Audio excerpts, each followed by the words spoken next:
Here with part of the motley crew that is Outlaw King. It's good to see you guys. Good to see you. Congratulations on the film. Big night in Toronto last night. I was there for your opening night. Very well received by the audience, including myself. I really enjoyed it. It's quite an undertaking, this kind of film. I mean, this, I think for good or for bad, a lot of people are going to come to this and they're going to think Braveheart. That's a reference point. Is that something you guys talked about with David as you approached the material? Like, what's going to set this apart?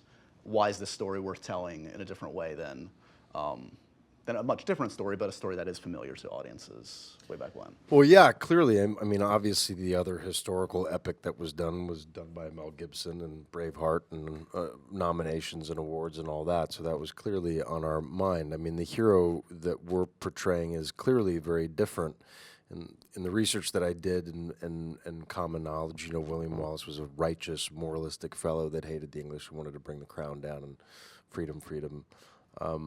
There's a linearity to his story that is beautiful in its kind of monochromatism, which is the English suck and the Scottish are great. Right. Bruce, and the research that I did, is much, much more complicated, and he's gotten a bad rap in history for having supplicated and kissed the ring. Now, the psychoanalyzation of why he did it, and was he Machiavellian in his thought? Was he thinking and biding his time? It's all very murky ground, but Right. in that murky ground, for us, I think, for me and David, made him a much more resonant figure in a much more interesting space in which to create this film. And lastly, I would say is that what fascinated me about the idea of it is that we had all this money to make the film that we wanted on the scope that we wanted, and then you have David, who's coming from a very kind of auteur, small indie background, and that I thought that conflagration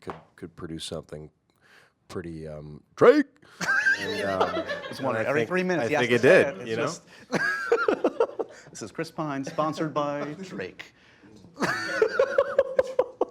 Any Drake played on this on the Molson. Totally lost control. Impressive facial hair in this cast, by the way. This might be the facial hair grouping of the year for me. Thoughts? Yeah, we were expecting that win. Thanks, Josh. And that's MTV Movie. yeah, totally. Best facial hair. Yeah. An early front runner. Who's the winner in this? Surely James Cosmo's the. Well, Cosmo, that's just he gets the antiquarian beard of the year. It's just the beautifully modeled. Right. That's a has such patina to it. I think Aaron's beard is.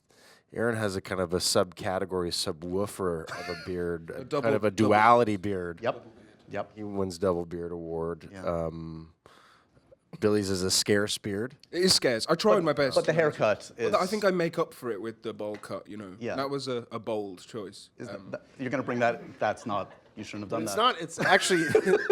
David was very serious in the beginning. He wanted the haircut. The hairstyling was a big conversation. A big conversation. I'm sure.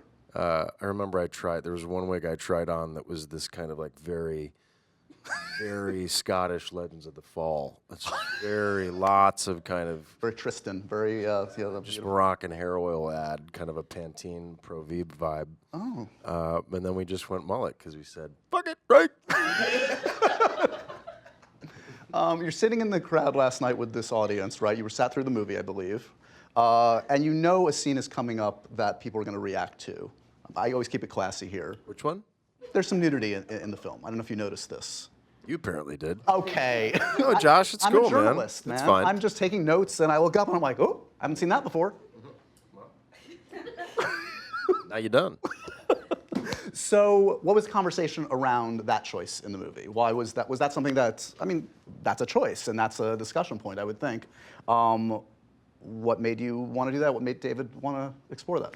That bit wasn't a beard, it was a merkin. Wow. Sorry. It was really a matter of I never really. I guess one would think that it would be, kind of a. I never really thought about it. It seems so necessary in that, we're trying to make a film about a man, and it's a man who happens to become king, and it's a story about power and who has power and why, and the will to power.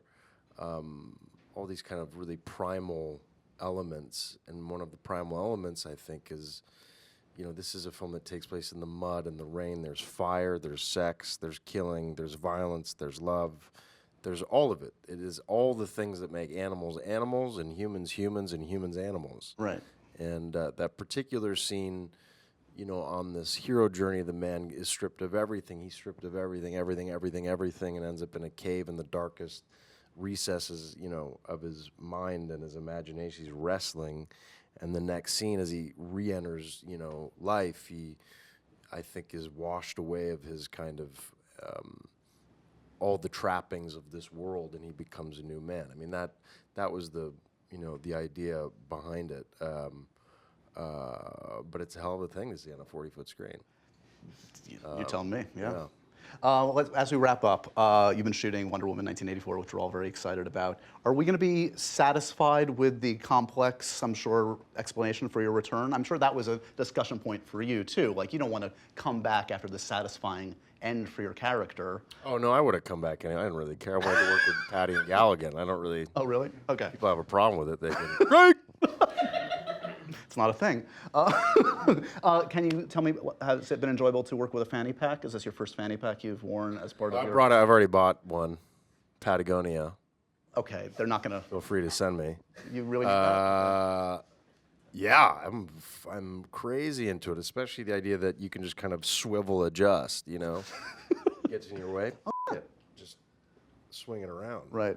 I think that's the motto of fanny packs. Swing it, f*** it. Swing it. Clearly, that's not what they say. Okay.